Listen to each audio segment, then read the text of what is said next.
Salut à tous, salut à toutes. Merci de nous retrouver en direct sur Leaders Media dans le cadre de cet entretien exclusif. L'Afrique, berceau de l'humanité, l'Afrique, terre d'hospitalité, regorge de talents qui s'expriment à travers le monde. Notre invité est un universitaire. Notre invité est un leader politique. Il est bien installé sur le siège de l'invité. Il va partager avec nous son parcours inspirant, parler aussi de ses expériences inspirantes. C'est l'objectif de cet entretien exclusif que nous vous offrons. Avant de le recevoir, mesdames et messieurs, place à son portrait.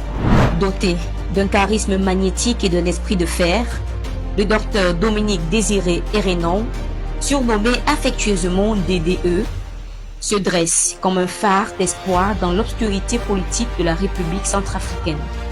À 48 ans, cet homme inflexible incarne la quintessence du courage et de la persévérance.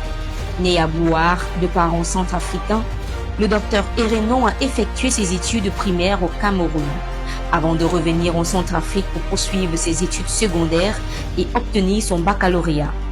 Il a ensuite choisi le droit à l'université de Bangui, où il a obtenu sa maîtrise Master 1 en droit public en 2000. Grâce à une bourse française, le docteur Hérénon a pu approfondir ses connaissances et développer son expertise en France. Il a successivement obtenu un DEA, Master 2 en recherche en droit public à l'université François Rabelais de Tours, puis un Master 2 Pro en droit international et européen à l'université Pierre Mendès de France. Brillant diplômé de la prestigieuse université Paris-Sorbonne, cet interprète de Centrafricain a d'abord choisi d'enseigner le droit et la science politique en faveur à l'université de Bangui. Il fut chargé de missions juridiques au cabinet du président de l'Assemblée nationale du temps de l'honorable Abdou Karim Mekassoua, avant de rejoindre le secteur bancaire en tant que directeur de la conformité et du respect des normes. Mais son âme de leader ne pouvait se concentrer dans un rôle de simple professeur ou de banquier.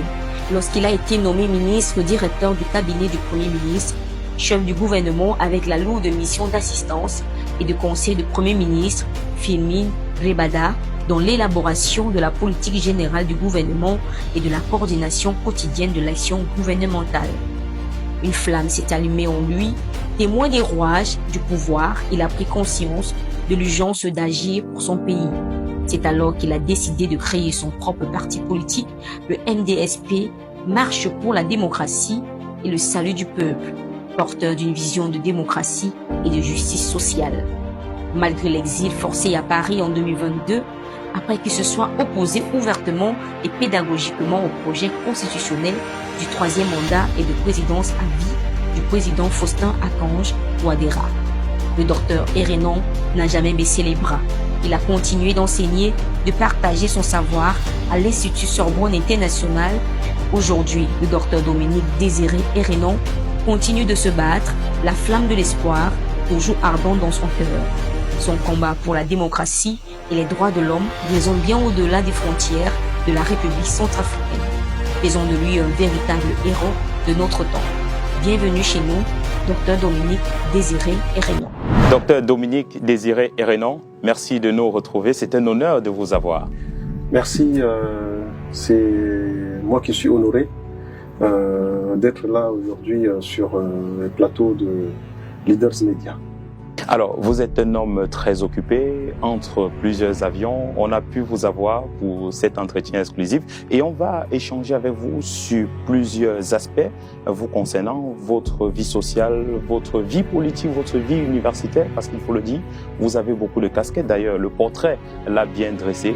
Aujourd'hui, si on vous posait la question de savoir qui est Dr Dominique Désiré Hérénon, que diriez-vous? Je suis docteur Dominique Désiré Hérénon, de nationalité centrafricaine. Je suis enseignant-chercheur à l'université de Bangui et enseignant-chercheur également à l'Institut Sorbonne International à Paris, où j'interviens également.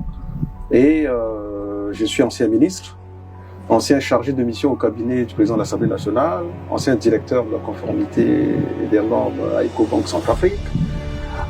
Je suis aujourd'hui leader politique, c'est-à-dire président d'un parti politique en République centrafricaine, un jeune parti, d'obédience social-démocratie, qui est la marche pour la démocratie et le salut du peuple, en abrégé MDSP. On reviendra en profondeur sur tous ces aspects-là. Lorsque vous avez parlé de ministre, peut-être beaucoup ne comprennent pas. Vous êtes ministre, vous avez été nommé par le président Faustin Touadéra. Tout à fait. Avant d'y arriver, restons sur votre casquette académique. Vous êtes docteur, chercheur, enseignant à l'université de Bangui. Comment en est-on arrivé là lorsqu'on sait que vous avez suivi des études au Cameroun, au Tchad, en Centrafrique? Parlez-nous de votre parcours académique. J'ai un lien assez fort avec le Cameroun. Parce que du temps de la dictature de Bokassa, mon père, paix à son âme, Antoine Héréon, s'était exilé au Cameroun, précisément à Garoua. Et la famille l'avait donc rejoint, mais j'étais tout petit, et c'est à Garoua que j'ai commencé mes études de primaire. Ensuite, pour le secondaire, j'ai fait mes 3 premières classes, c'est-à-dire 6e, 5e et 4e, au petit séminaire Saint-Paul de Guidère, qui avait été créé par paix à son âme, le cardinal Christian Toumi, lorsqu'il était archevêque de Garoua. Et donc, j'avais rejoint le séminaire et j'ai commencé mes études secondaires là, avant de repartir à Bangui. Et de Bangui à Bois, j'ai été ramené au séminaire à Otélé, à 60 km de Yaoundé, sur l'axe Yaoundé-Edéa, où j'ai poursuivi les études secondaires avant d'être envoyé au Tchad, au postulat capucin chez les prêtres. Et après le séminaire, j'ai obtenu mon bac au lycée moderne de Bois. Et je suis allé à l'université de Bangui où j'ai entamé des études de droit jusqu'à l'obtention d'une licence en droit public et d'une maîtrise à l'époque, ce qu'on appelle aujourd'hui le master. En droit public, option relations internationales. 2 ans après, j'ai gagné la France où, titulaire d'une bourse française, bourse de coopération, j'ai pu faire ce qu'on appelle aujourd'hui le DEA, enfin qu'on appelle aujourd'hui le Master 2. Donc, c'est-à-dire un Master 2 en droit public fondamental à l'université de Tours. Et après, j'ai fait un Master 2 en droit international pour travailler dans les organismes internationaux. Mais c'est beaucoup plus un Master professionnel avec la mention carrière juridique internationale et européenne. Et je devais, en principe, aller travailler aux Nations Unies ou ailleurs. Mais j'avais ressenti sur le coup le besoin de repartir en République centrafricaine pour enseigner à l'université de Bangui. Et les Master 2 ne suffisaient pas. Enfin, je pouvais, mais ça ne suffisait pas pour moi. Donc, il fallait que pousser. Je fasse une thèse. C'est comme ça que j'ai été recruté à l'université Paris 1, Panthéon-Sorbonne, où Maurice Kamto a soutenu sa thèse de droit sur le thème pouvoir et droit en Afrique. Et donc, plusieurs années après, moi, j'ai fait le même parcours que lui. Donc, j'ai fait également une thèse en droit constitutionnel. Je suis constitutionnaliste comme Maurice Kamto.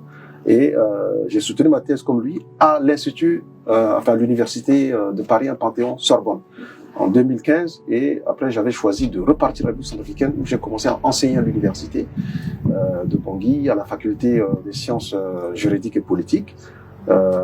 Et pendant que j'enseignais, j'avais été nommé comme conseiller, chargé de mission au cabinet du président de l'Assemblée nationale, Abdou Karim Mekassoua.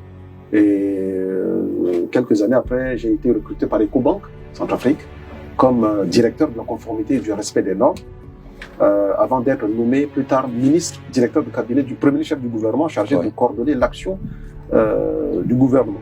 Et mes fonctions avaient pris fin et j'ai créé un parti politique qui s'appelle la Marche pour la démocratie et le salut du peuple, MDSP. Mais comment en est-on arrivé là, parti d'Ecobank pour le premier ministère? Est-ce que c'était un choix voulu ou alors vous avez été contacté au regard de votre parcours? Le pays avait besoin de moi. À ce moment-là, le pays avait besoin de moi et je ne pouvais pas dire non. Donc, je gagnais très bien ma vie. J'étais à Ecobank, je gagnais très bien ma vie. J'étais bien. Mais la politique est allée me chercher et pour me dire, bon, venez servir le pays. Et dans ce type de circonstances, on ne dit pas non au pays. Et c'est comme ça que j'avais accepté. Et vous n'avez pas dit non peut-être parce que vous avez déjà un penchant pour la politique, pour le changement, pour le développement de l'Afrique même? Oui, parce que servir son pays, c'est toujours un honneur. Servir son pays, c'est un honneur, surtout à un degré assez élevé, parce que c'est à ce niveau-là qu'on peut influencer le cours des choses pour faire en sorte que les conditions de vie de nos compatriotes puissent s'améliorer, puissent changer tout simplement. Et c'est de l'intérieur qu'on change les choses, pas à l'extérieur. Voilà, donc c'est ma conception des choses et c'est ce qui justement continue à me guider dans tout ce que je fais aujourd'hui pour rester politiquement engagé au service de la République centrafricaine et voire même du continent africain. Vous avez évoqué, lorsque vous étiez en train de parler de votre thèse de doctorat obtenue du côté de la France, vous avez évoqué un nom que nous connaissons très bien au Cameroun, Maurice Kamto. Est-ce à dire que c'était l'un de vos modèles? C'est un modèle parce que c'est un brillant intellectuel camerounais et un brillant intellectuel africain, un très grand juriste qui a beaucoup apporté à la science juridique et on connaît ses talents de juriste puisque moi-même enseignant aussi le droit international public, je sais, j'ai eu à enseigner à mes étudiants que dans l'affaire opposant par exemple le Nigeria au Cameroun en ce qui concerne la presqu'île de Bakassi, eh bien le professeur Maurice Kamto, je peux dire président mais je préfère dire le professeur parce que c'était en tant que juriste qu'il avait agi, oui. Donc il avait contribué à faire en sorte que le Cameroun gagne le procès devant la Cour internationale de justice. Ouais. Un procès qui a fait jaser dans le monde, qui a fait parler beaucoup et qui a intéressé l'opinion, enfin la communauté internationale, parce que c'était un exploit. Oui, ça a été un exploit parce que l'argumentaire développé par le professeur Kamto était solide et c'était des arguments assez imparables. Voilà. D'accord. À côté de cette casquette académique, votre vie professionnelle, vous êtes un chef de famille, vous avez une femme, vous avez des enfants. Oui, je suis père de famille, j'ai 6 enfants. J'ai peut-être un visage jeune, mais je ne le suis plus parce que la jeunesse est jusqu'à 35 ans. Moi, j'ai 48 ans.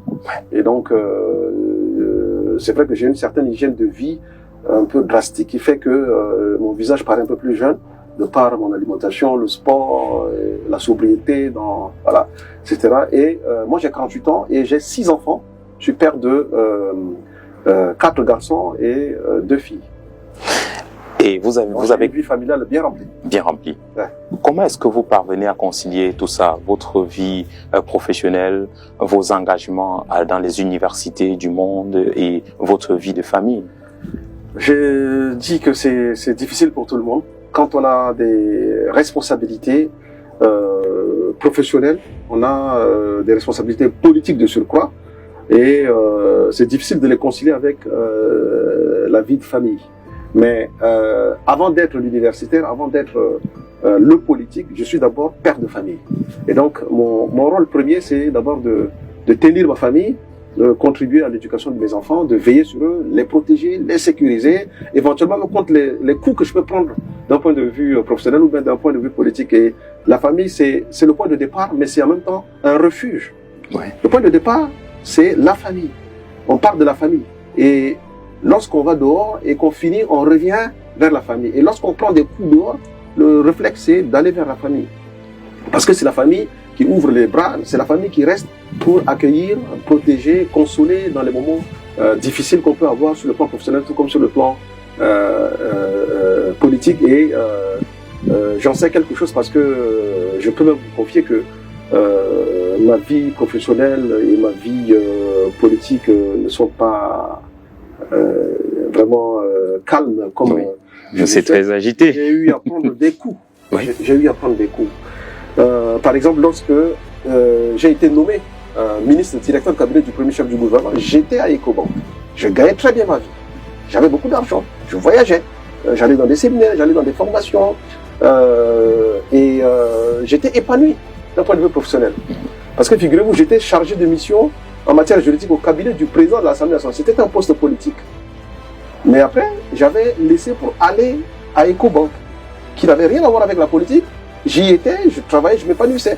Mais la politique était allée me chercher pour me ramener dans son giron et faire de moi un ministre. Et après, pour des raisons politiques qui seront peut-être longues à expliquer ici, eh bien, mes fonctions avaient pris fin. Et lorsque mes fonctions ont pris fin, eh bien, c'était de façon, je dirais, bon, je ne m'y attendais pas à ce moment-là, parce que moi, j'étais à fond dans le service de mon pays. Mais la politique, elle vous happe à un moment donné et elle peut aussi vous laisser tomber à un moment donné. Et c'est là où on comprend que les fonctions politiques ont quelque chose d'ingrat. Parce que quand on sert son pays, parfois on peut prendre des coups. Et au moment où on prend des coups, c'est à ce moment-là que vous voyez que, eh bien, vous n'avez plus personne autour de vous. Les amis, ça disparaît. Les amis, ça se fait discret. Les collègues, ça disparaît, ça se fait discret. Vous êtes seul. Et c'est un moment difficile qu'il faut vivre. C'est un moment difficile qu'il faut traverser. Et c'est là où vous avez besoin de la famille, comme je le disais tantôt. Et donc, ma vie et mon engagement politique n'ont pas toujours été calmes. J'ai pris des coups. Ça, c'est le premier coup. Deuxième coup, et ça, c'est surtout pour inspirer la jeunesse. Oui, c'est ça l'objectif aussi de cette émission. Peut rêver d'une vie professionnelle bien remplie, calme, etc. Ce n'est pas facile. Quand on finit les études et qu'on embrasse une vie professionnelle, eh bien, rien ne nous dit que le boulot qu'on va avoir, on l'aura à vie. Ouais. C'est comme les nominations politiques aussi. Quand on est promu à une fonction, ce n'est pas à vie. Et il faut s'y faire. Il faut accepter un jour de partir. Partir sans faire du bruit. Partir et laisser aussi la place à d'autres. Voilà. Même quand on est brillant, même quand on est compétent, on n'est pas seul. Dieu, moi je suis chrétien, je crois que Dieu nous utilise à un moment donné et après il peut nous demander de laisser aussi la place à nos frères. Donc, le premier coup que j'ai eu sur le plan politique, c'est celui-là. Le deuxième coup, d'un point de vue professionnel, c'est très récent. Depuis le lieu de mon exil en France, eh bien, j'avais été recruté par l'Union africaine. J'ai été recruté par l'Union africaine en tant qu'expert constitutionnaliste. Donc, c'est pour aider l'organisation à promouvoir le constitutionnalisme, les valeurs de la démocratie, les valeurs de l'état de droit, les valeurs de la bonne gouvernance, en tenant compte des textes qui régissent le fonctionnement de l'Union africaine. Et donc, j'ai été recruté par l'Union africaine et j'y étais à une période récente en tant qu'expert constitutionnaliste. Donc, le président de la République, chef de l'État, M. Faustin Archange Touadéra, il arrive à Addis Abeba pour le dernier sommet des chefs d'État qui a eu lieu le 17 et le 18 février 2024 à Addis Abeba. Il arrive et suite à la cérémonie d'ouverture, en marge de la cérémonie d'ouverture, il demande à rencontrer le commissaire chargé des affaires politiques, paix et sécurité de l'Union africaine, qui est M. Bankole. Et lors de cette rencontre, eh bien, il exprime d'abord son mécontentement par rapport à mon recrutement. Un, et deux, il demande à ce que mon contrat soit arrêté. Ça, c'était le 17 février 2003. Tout récemment. Tout récemment. Et le motif invoqué, c'est que je suis son opposant politique. Parce que tout simplement, avant que je ne sois à l'Union africaine, j'ai quitté Bangui de façon contrainte pour ma sécurité, parce que j'avais pris position contre le troisième mandat, contre la volonté du président Touadéra de modifier la Constitution dans un premier temps, ce que nous avons combattu énergiquement. Ensuite, voyant que ce n'était pas possible, d'un point de vue juridique, il a organisé de façon, je dirais, forcée. Il a imposé un référendum constitutionnel au peuple centrafricain pour obtenir une nouvelle constitution et faire sauter le verrou du troisième mandat qui était inscrit dans l'ancienne constitution qu'il était venu trouver en 2016. Et donc, moi, je fais partie des hommes politiques, je ne suis pas le seul, je fais partie des hommes politiques centrafricains qui ont dénoncé ce projet constitutionnel et qui n'était en réalité qu'un projet pour instaurer une présidence à vie pour le compte du président Touadéra. Et ce que nous, en tant que démocrates, nous ne pouvons pas accepter. Et donc, lorsque j'avais pris position contre cela, ça m'a valu un certain nombre de représailles. Et j'ai dû me mettre d'abord à l'abri dans un premier temps au Cameroun. J'ai quitté Bangui et j'ai disparu. Je suis retrouvé au Cameroun. J'ai passé quelques jours. Ensuite, je suis allé en France. Et c'est depuis la France que j'ai eu le poste au niveau de l'Union africaine. Et lorsque j'étais à l'Union africaine, Touadéra, il vient, il dit, je suis son opposant farouche. Pourquoi est-ce que l'Union africaine m'a recruté? Il faudrait qu'on arrête mon contrat. Et je vais vous dire, l'Union africaine a hésité pendant un certain temps, puisque l'Union africaine lui a fait comprendre sur le champ que ce n'était pas possible parce que ce n'était pas un poste politique, c'était un poste technique, stratégique, qui a été pourvu par voie de sélection, concours ouvert aux ressortissants des États membres de l'Union africaine. Et il y a eu plusieurs étapes au niveau de la sélection et finalement c'est moi qui avais été retenu. Donc on ne pouvait pas comme ça arrêter mon contrat parce que ce n'était pas une nomination politique. Et deux, j'ai déjà signé le contrat et j'ai commencé le travail. Le président Touadéra dit il ne veut rien savoir lui et la ministre des Affaires étrangères, Baipo Témon Sylvie, ils ont demandé, insisté pour que mon contrat s'arrête. Et sur le champ, ils n'avaient pas obtenu cela. Repartis à Bangui, ils ont continué à insister. Et finalement, l'Union africaine a mis un terme à mon contrat en invoquant, ce qui est vraiment bizarre, le motif politique. Alors que moi, mon poste n'était pas politique. N'était pas politique. C'était un recrutement. L'Union africaine était sous pression. Et donc, le dossier est pendant au niveau de l'Union africaine et par rapport au recours que j'ai fait, et j'attends de savoir quelle est la suite qui sera réservée à ce dossier. Et éventuellement, s'il le faut, on ira devant la justice. En attendant justement d'être devant la justice, vos enfants sont quand même au courant que vous êtes un universitaire, un leader politique. Est-ce que vous encouragez vos enfants, parce que les enfants veulent souvent être le modèle de leur papa, est-ce que vos enfants ont un penchant pour ce que vous faites? Et si c'est le cas, est-ce que vous les encouragez à suivre votre voie? D'abord, en tant que responsable, c'est-à-dire de famille, mon premier devoir, c'est de sécuriser ma famille, c'est de protéger ma famille. Donc, en politique, il y a beaucoup de coups, comme je viens de vous en faire la démonstration, il y a beaucoup de coups, on prend beaucoup de coups. Et parfois des coups que d'autres ne voient pas. Et par exemple, ce qui m'est arrivé au niveau de l'Union africaine, c'est quelque chose de très violent pour mes enfants. C'est très violent de voir que leur papa s'était battu pour obtenir un poste afin de gagner sa vie et de gagner la vie de toute la famille, et de voir que le poste a été retiré à leur père juste à cause des raisons politiques. Vous voyez? C'est très violent pour les enfants. Et donc, quand on est responsable politique, on doit vraiment tout faire pour sécuriser et protéger sa famille. Donc, c'est ma préoccupation. Et je ne me vois pas en train de demander à mes enfants de se lancer en politique. Parce que moi, mon père ne m'a jamais demandé de me lancer en politique. C'est une vocation que j'ai sentie en mon âme, à laquelle j'ai décidé de répondre. J'ai senti cet appel-là, mais c'est un appel intérieur qui me dit, Irénon, voilà la situation du pays, et pourquoi est-ce que tu ne t'engages pas? Pourquoi est-ce que tu ne t'engages pas? Pourquoi est-ce que tu ne t'engages pas? Donc, je me suis posé la question plusieurs fois, et j'ai fini par m'engager. Donc, je ne peux pas, par exemple, demander à mes enfants de s'engager en politique, mais ce que je peux faire, c'est d'être libéral vis-à-vis d'eux. C'est-à-dire que chaque enfant, pour moi, doit pouvoir disposer de la liberté totale pour choisir quelle est sa voie. Jusqu'à 18 ans, et on s'occupe d'eux, on veille sur eux, on leur donne les repères sociaux, oui. On leur inculque les valeurs africaines, on leur donne l'instruction, mais à 18 ans, chacun sera libre pour choisir quelle est sa voie et quel est son projet professionnel, quel est son domaine de travail, etc. Et s'il veut s'engager en politique ou si elle veut s'engager en politique, eh bien, ça sera de façon totalement libre.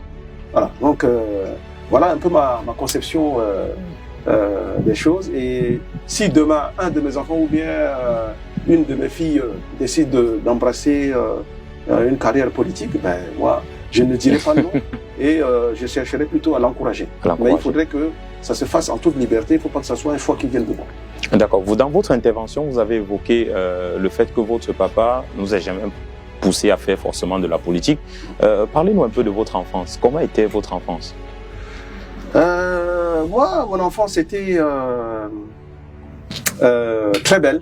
Oui. Elle était très belle et je me rappelle des moments forts que j'avais, par exemple, avec mes amis de l'époque, oui. Avec qui on jouait au football. Il y a des noms qui vous reviennent? Oui, il y a un de mes meilleurs amis qui se trouve à Garoua, qui s'appelle Aïdio Jean-Pierre. Il y a un autre qui est devenu prêtre, qui s'appelle Émile Coffort. Il y a d'autres qui sont devenus des journalistes. D'autres sont devenus des ministres aujourd'hui, c'est-à-dire engagés en politique comme moi, oui. Etc.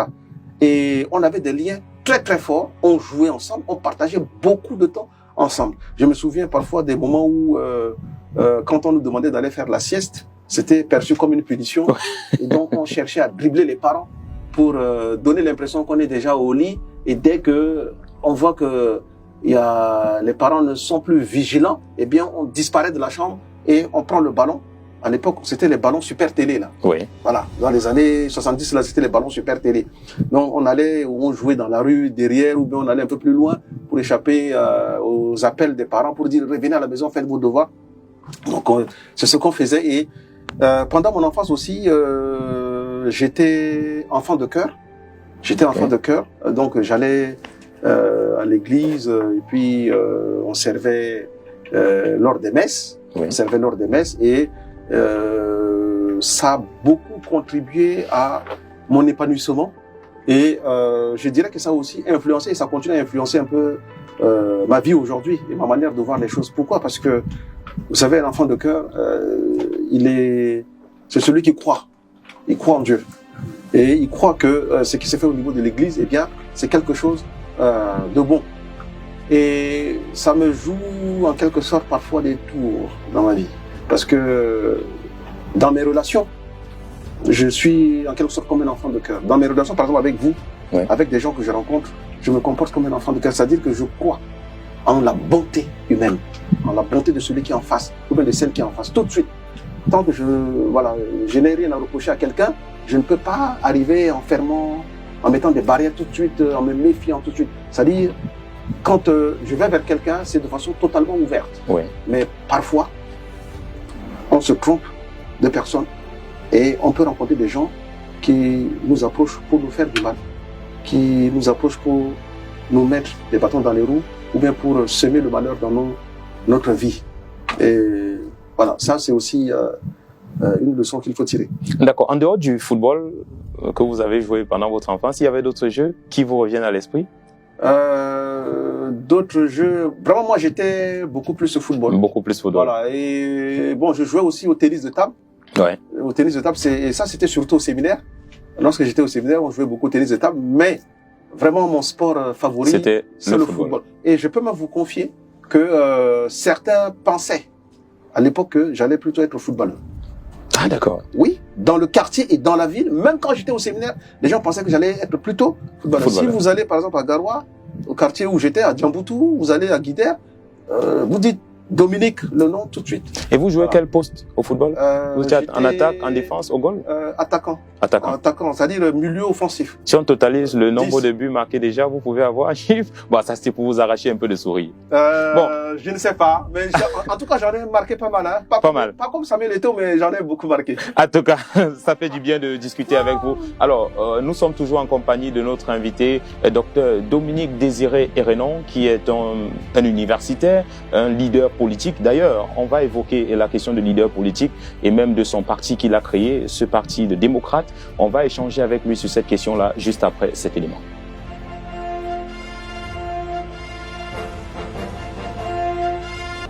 De retour sur Leaders Media, toujours avec notre invité, Dr Dominique Désiré Hérénon, qui partage avec nous son parcours inspirant et son expérience inspirante de la vie. Tout ce qu'il a vécu, vous l'avez ici sur notre média.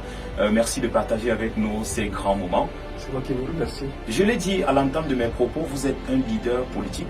Est-ce que c'est facile de porter ces casquettes et c'est même quoi un leader politique? Je suis prêt à assumer mon choix politique. Et je peux même vous dire que au cours de l'engagement politique, il y a beaucoup de péripéties. Et la partie invisible parfois est bien chargée en termes de douleur. Parce que on vit un certain nombre d'injustices à cause de l'engagement politique qu'on prend. Mais ce n'est pas toujours aisé de faire étalage de ça en public. Cette partie sombre, cette partie que j'estime très chargée, eh bien, on la garde pour soi. On la vit à l'intérieur, on vit avec, on travaille avec, on avance avec. C'est-à-dire qu'on prend des coups. Le corps d'un homme politique est jalonné, comme j'ai l'habitude de le dire, d'un certain nombre de cicatrices.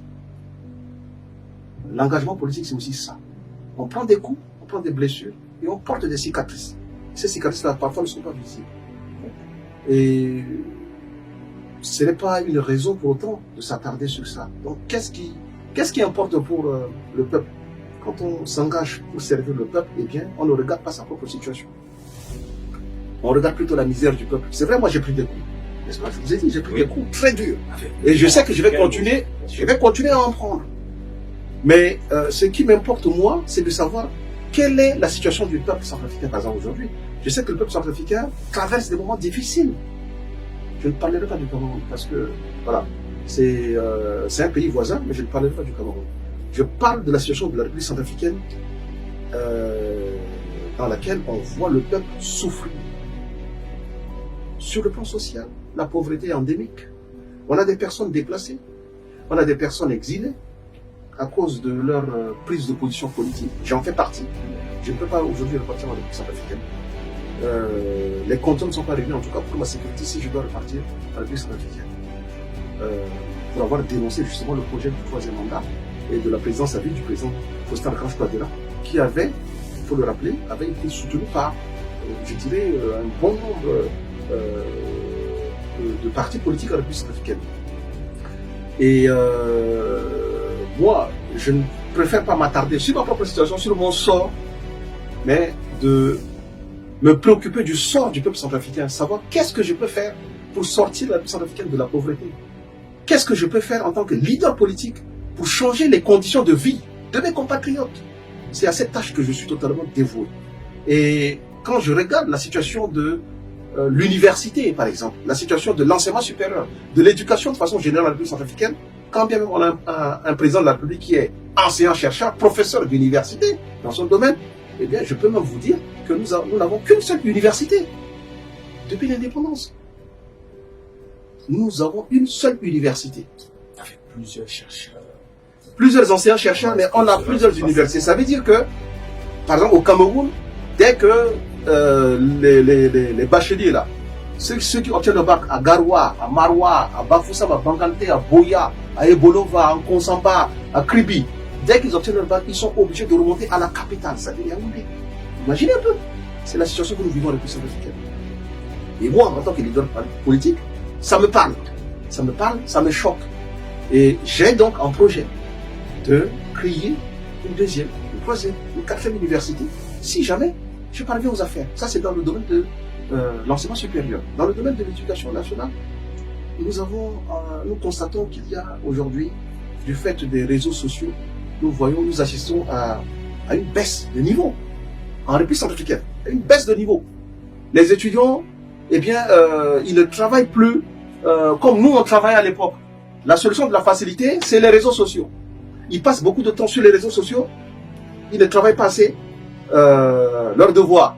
Ils ne sont pas tellement appliqués parce que la plupart des cadres qui aujourd'hui travaillent, les cadres excellents aujourd'hui, la plupart ont été fournis par l'enseignement catholique. C'est-à-dire c'est l'école catholique qui a formé, il y a eu le séminaire, mais il y a eu aussi les collèges tenus par des prêtres et des sœurs qui ont formé beaucoup de cadres. Voilà. Et donc, c'est l'occasion pour moi de rendre un hommage à l'enseignement catholique, mais en tant que politique, je ne peux pas me satisfaire de cela. Il faut que l'État accomplisse son devoir, qui est de rendre effectif le droit à l'éducation, en commençant par la création d'autres établissements scolaires et universitaires et par l'amélioration des conditions de travail des enseignants et des enseignantes. Voilà. Parce que si on a des établissements, pour qu'ils puissent bien fonctionner, il faudrait qu'on ait aussi des enseignants qui se sentent à l'aise dans leur profession. Je suis certes président d'un parti politique qui s'appelle la Marche pour la démocratie et le salut du peuple, MDSP. Oui. Je ne suis qu'un militant parmi tant d'autres. Il y a ce qu'on appelle la discipline du parti. Il y a un bureau politique et nous fonctionnons de façon collégiale. Même le président que je suis, je n'ai pas le pouvoir de m'imposer au parti. Je n'ai pas le pouvoir de dire qui doit aller aux élections.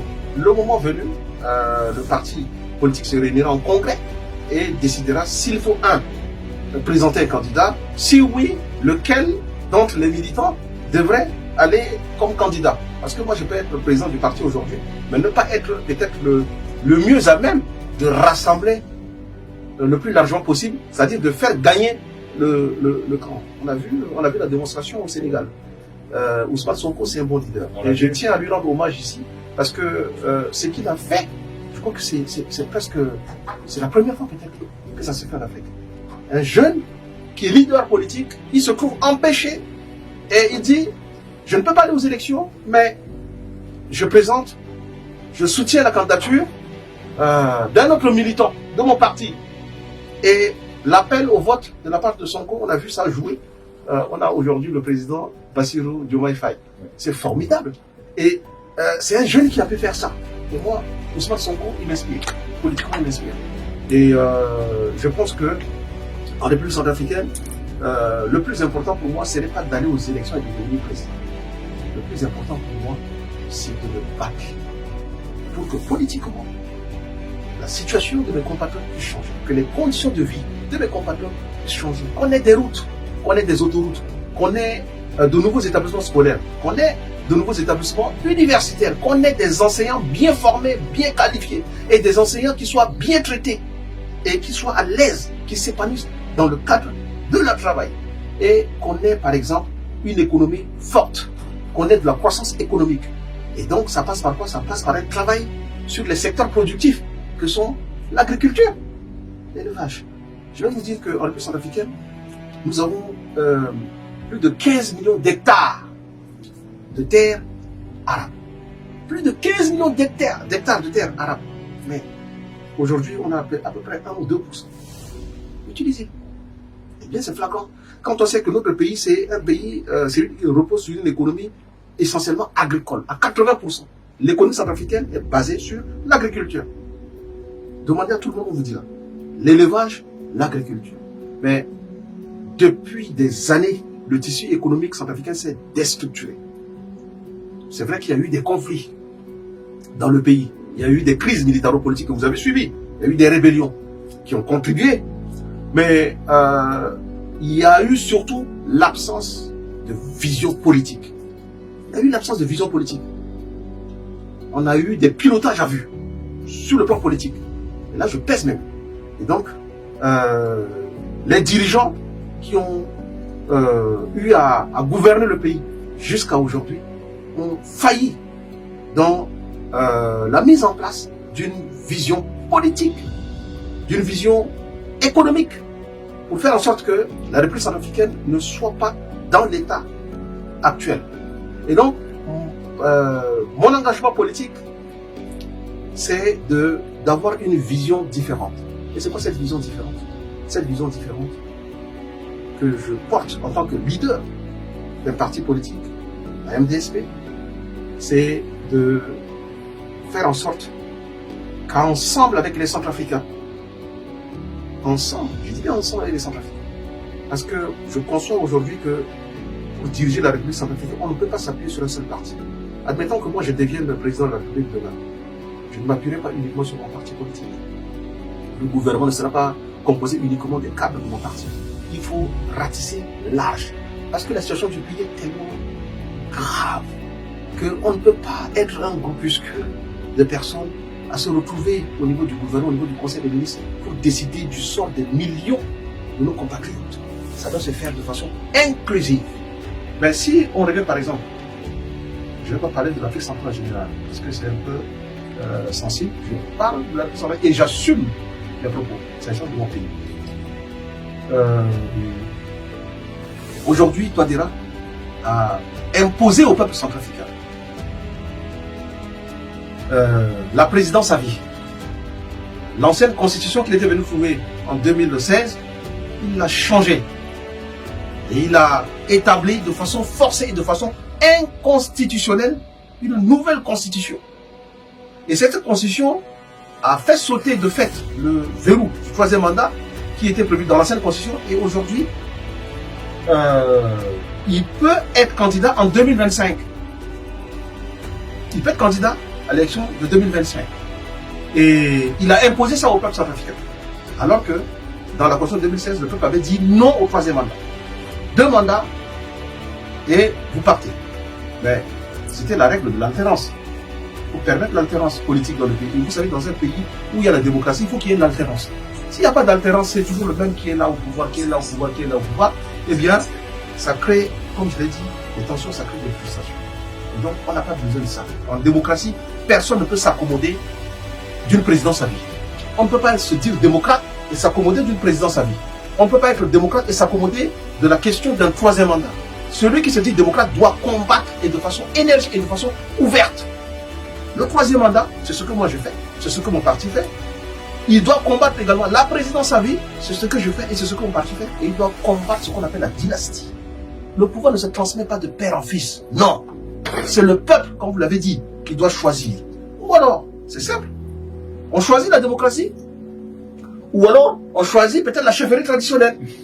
Nous ne sommes pas en chefferie traditionnelle, nous sommes en démocratie. Et ce n'est pas moi qui ai mis ça dans la Constitution. Ce n'est pas moi. Vous ne pouvez pas dire démocratie et en même temps vous comporter comme si vous étiez en chefferie. C'est-à-dire qu'il y a le guide suprême, le guide éclairé. Et que tous les autres doivent être alignés. Hein? Et tout ce qu'il décide, c'est bon. On doit accepter. On doit le vénérer. On doit lui vouer un culte de la personnalité. C'est ce que Touadéra fait aujourd'hui. Moi, je le dis et je l'assume. Et en tant que démocrate, je combattrai jusqu'à ma dernière énergie pour faire en sorte que la démocratie centrafricaine puisse être restaurée. Parce qu'aujourd'hui, il a tué la démocratie centrafricaine. Il a tué l'état de droit. Et il a instauré ce qu'on appelle la chefferie. Et la chefferie pour son propre compte. Donc, aujourd'hui, les partis politiques sont totalement muselés. Les partis politiques de l'opposition sont muselés. Les opposants sont persécutés, ils sont pourchassés. Regardez comment il a été capable de me pourchasser jusqu'à l'Union africaine pour aller, comme on dit, en l'Union africaine, à Addis Abeba, pour aller me régler mon compte, comme on le dit de façon vulgaire en politique. On va lui régler son compte, donc il a eu un emploi, on va prouver qu'on est président, on est encore au pouvoir et on va utiliser la diplomatie. Regardez comment est-ce qu'on utilise la diplomatie pour aller enlever un travail à un père de famille. Ce que je faisais à l'Union africaine, je ne le faisais pas en tant que politique, je le faisais en tant que père de famille, pour nourrir ma femme et mes enfants. Mais celui qui doit créer les conditions pour que chaque père de famille en Centrafrique puisse être à l'aise, c'est celui-là qui va à l'Union africaine et qui va enlever un emploi entre les mains d'un fils du pays. Il est le père de la nation. Moi, je suis centrafricain. Il n'avait pas besoin de ça. C'est ce qu'on appelle un règlement de compte. C'est ce qu'on appelle la rancune politique. Pourquoi? Parce que j'ai combattu le troisième mandat. Parce que j'ai combattu sa volonté d'être candidat en 2025. J'ai combattu sa volonté d'être président à vie. Notre pays, la crise centrafricaine, n'a pas besoin de cela. Nous avons plutôt besoin des institutions fortes, comme le disait le président Obama. C'est ce que nous voulons. Et la nouvelle génération en Afrique, pas seulement en Centrafrique, au Cameroun, ailleurs, nous avons besoin des institutions fortes, avec l'émergence des jeunes, des élites, de nouvelles élites. Il faut qu'il y ait un renouvellement de la classe politique. Et si on procède à un renouvellement de la classe politique, il faut aussi renouveler notre démocratie. Il faut aussi renouveler les hommes. Le personnel politique doit être renouvelé. On ne doit pas avoir les mêmes. Pourquoi est-ce qu'on doit avoir les mêmes? Être président de la République, c'est une fonction très très lourde. Vous faites un mandat, 2 mandats, ça suffit, vous partez. Et moi, je peux vous dire qu'en ce moment, je réfléchis à comment faire pour que si jamais, demain, nous on arrive aux affaires en République centrafricaine, c'est-à-dire si on est président de la République, etc., qu'est-ce qu'on peut faire pour bétonner la Constitution? Pour faire en sorte que celui qui va arriver comme président de la République, et que le jour où il va tenter de vouloir modifier la Constitution pour rester, être candidat pour un troisième mandat, président à vie, je suis en train de réfléchir en tant que constitutionnaliste, et ça c'est mon domaine. C'est votre domaine. J'en ai déjà une idée, c'est pas le moment, j'en parlerai et on avisera. Donc, on va trouver un mécanisme, ça sera original. Et je pense que je l'ai déjà trouvé. On va faire en sorte que celui qui va arriver au pouvoir, il faut qu'il ait peur de vouloir aller à un troisième mandat. Il faut qu'il ait peur d'être président à vie. Et il faut que le peuple redevienne puissant.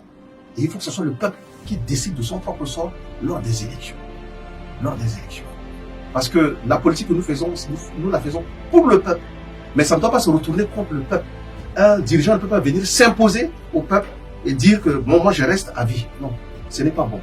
Il faut qu'il y ait l'alternance, il faut qu'il y ait le renouvellement de la classe politique, il faut qu'il y ait le renouvellement des idées. On n'est pas indispensable dans un État. Un président peut partir.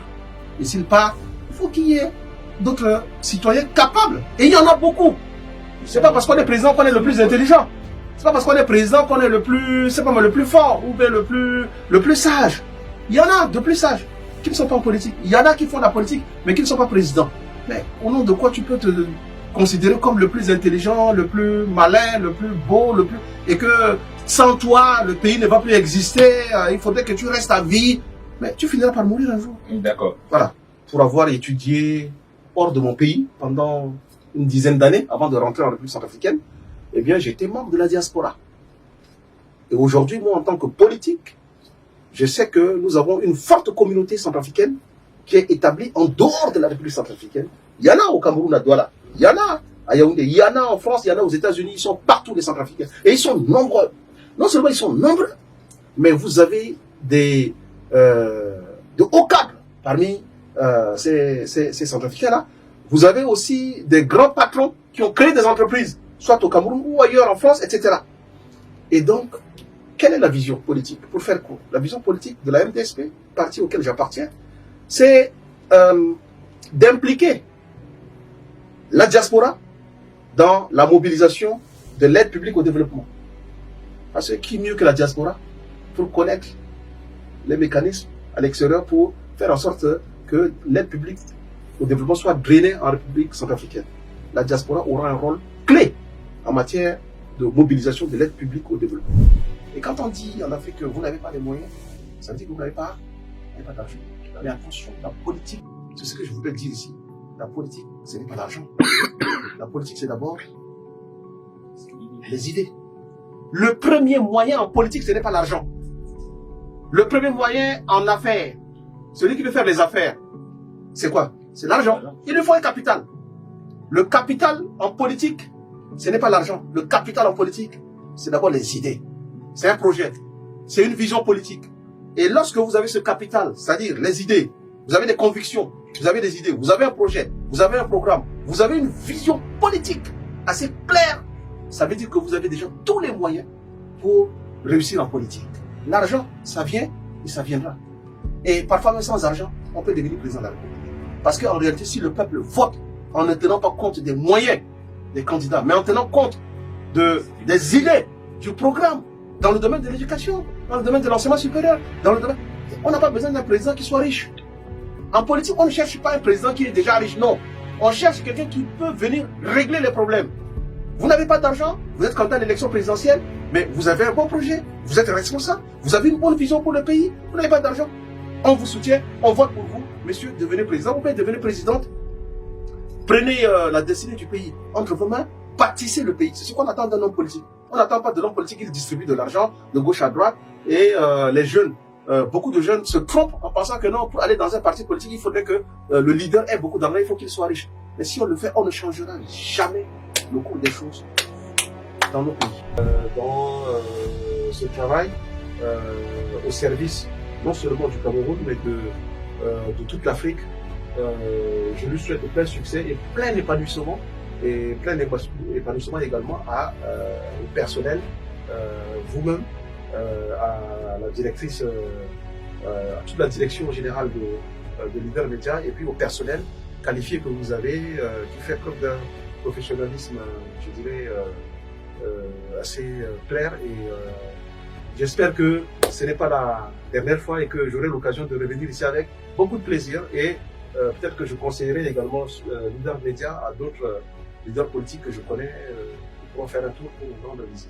Rassurez-vous là. Merci infiniment, très chers internautes, téléspectateurs. Merci infiniment de nous suivre. Leaders Media, c'est un marche. On ne s'arrêtera pas aussitôt. Nous serons toujours là pour vous servir du bon afin que l'Afrique puisse davantage se développer. À très bientôt.